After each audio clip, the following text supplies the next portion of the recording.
Hey y'all, we're gonna hop right into the process of mixing and pouring resin. Today we're gonna resurface this resin platter. I wasn't super happy with how it turned out. It sat in my Etsy store for quite a long time, so we're gonna redo it. I'm gonna hit it with some 180 grit sandpaper, just kind of rough up that surface. There's a little bit of rubbing alcohol on that rag to help collect any of that extra sand that's on there and make sure that the surface is good and dry before we pour the resin. Then I'm gonna glove up. Today I'm actually using nitrile gloves, but I also use liquid gloves from time to time. We're gonna start by measuring and pouring our hardener into a cup.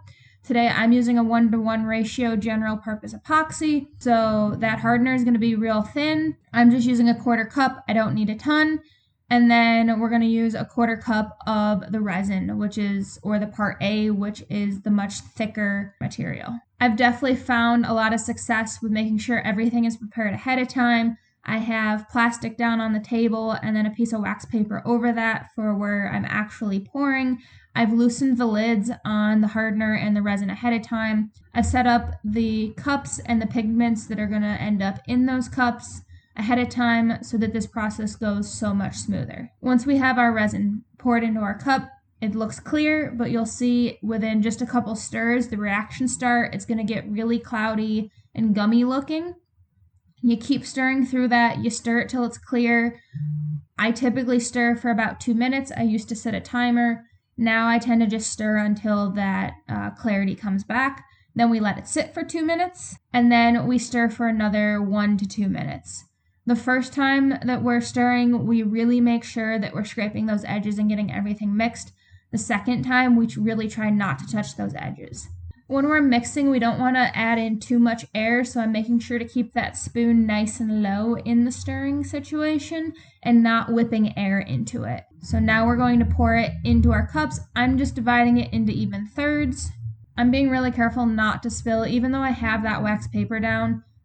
Resin has a tendency to go everywhere. I have ended up with fingerprints on my phone. Luckily, in those cases, I've had a screen protector so I can just pull it back off.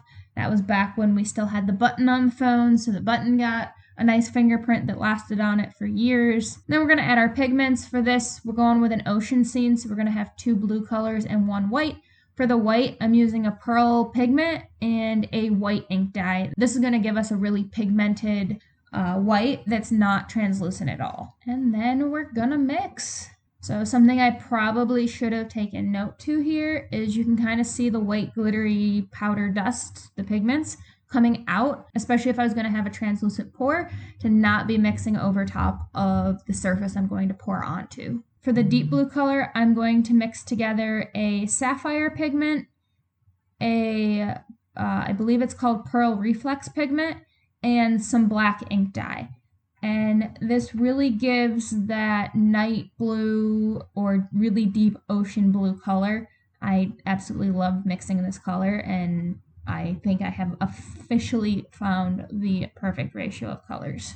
When we're mixing in those dry pigments, we really want to make sure that they all get fully incorporated. We don't want to have any blotches of unmixed pigments.